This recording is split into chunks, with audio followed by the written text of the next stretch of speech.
Di ba po, si Satanas po, bago po siya maging masama, anghel po siya dati. Ang tanong ko po, paano po nangyari yun? Kasi di ba po, ang ama rin naman po lumikha sa kanya. Mabuti po ang ama, di dapat po mabait din po siya. Tsaka, langit na po yun, di ba? Dapat po lahat ng mga nandun, perpekto na. Paano po nagkapuwang yung inggit sa puso niya? Hindi ganun kasi. Tayo nga mga tao, nilikha tayo ng Diyos, mababait tayo eh. Sa umpisa, mabait ang tao. Pag bata, ang bait-bait eh. Pero ba't pagka tumatanda, sumasama? Hindi ang Diyos ang may kasalanan. Na may kasalanan tayo rin. Kasi binigyan tayo ng tinatawag na freedom o kalayaan o free will. Meron tayong kalayaang mamili. Dahil doon nakokorap yung iba. Kasi meron siyang kalayaan, meron siyang kapangyarihang pumili. Yung iba, mas pinipili yung masama. Kaya siya sumasama. Si Satanas, ganun na nangyari. Kung may free will siya, hindi naman tayo robot eh. Ang robot kasi umaandar sa computer. Walang kalayaan yung robot na mamili. Basta kung ano yun, dinidikta ng program ng computer, yun lang ang gagawin ng robot. Eh tayo naman di robot, tao tayo, o anghel naman yung ibang mga nilikha, meron silang free will. At yung free will na yon ang inaabuso ng iba. Pakinggan mo sa isang talata ng Isayas 14:12. Ano't nahulog ka mula sa langit, o tala sa umaga, anak ng umaga? Paanong ikaw ay lumagpak sa lupa? Ikaw na siyang nagpahina sa mga bansa. At sinabi mo sa iyong sarili, ako'y sasampa sa langit.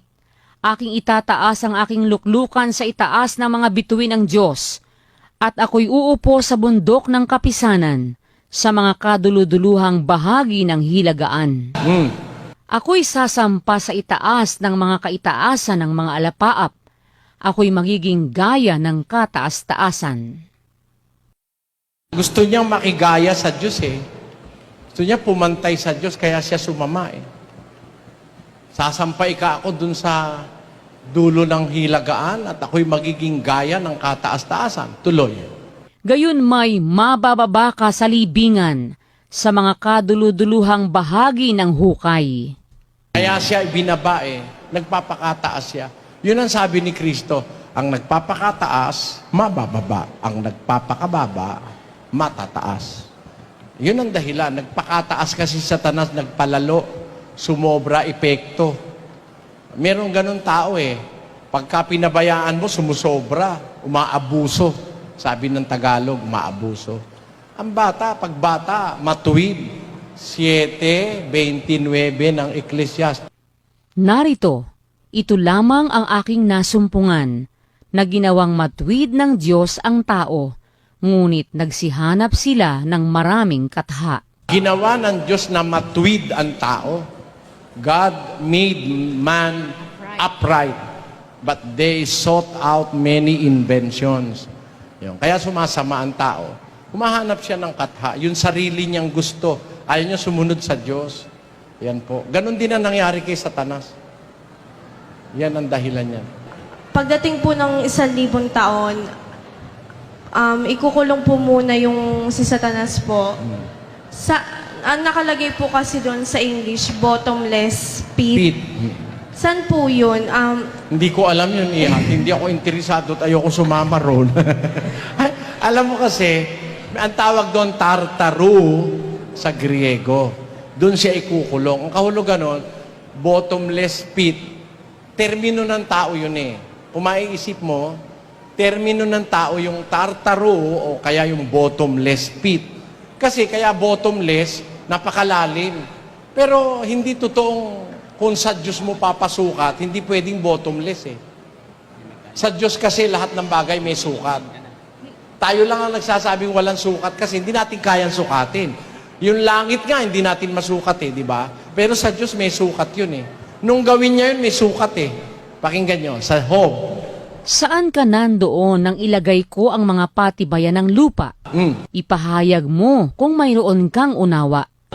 Sinong naglagay ng mga sukat niyaon kung iyong nalalaman? Ayun, naglalagay ang Diyos ng sukat eh.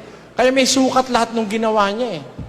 Hindi naman pwedeng bara-bara lang eh. Pag ikaw ay karpintero, walang sukat, makikita mo yung lamesa mo, maigsi yung isang pa, kaya haba naman ng isa. Hindi pwede. Para nasa order, lahat may sukat. Yung sinasabing bottomless pit, bottomless yun in the terminology of human beings. Pero in God's terms, hindi pwedeng bottomless. Kasi nasusukat ng Diyos lahat ng bagay. Yun. Nilalarawan lang doon na pagkalalim-lalim nung hukay na yon na pinagkulungan kay Satanas. Ngayon, kung tanong mo, asan yon? Hindi ako interesadong puntahan kung asan yun, kaya hindi ko alam. Sa Biblia kasi wala eh. Wala nakalagay kung saan yun. Ngayon, meron akong alam sa lupa na mababang lugar. Ano? Alam mo ba ang pinakamababang lugar sa lupa? Pakilagay mo nga sa screen. Ito, altitude of the lowest point on Earth. The lowest point on Earth is located on the surface of the Dead Sea. The Dead Sea came into being 3 million years ago and is an extension of the Great Rift Valley system that runs through eastern Africa. The Dead Sea is 50 miles long, extending from the Jordan River and 11 miles wide. Biblically named... Alam mo, yung pinakamababang lugar sa mundo, yung sa Dead Sea, may extend yun doon sa tinatawag na Jordan River. Doon sa pinakamababang river, doon binotismo si Kristo. Kaya siya nanggaling sa pinakamababa. But he was exalted. Nandun siya ngayon sa pinakamataas. Pero hindi yun ang Tartaro. Ibang lugar yung Tartaro.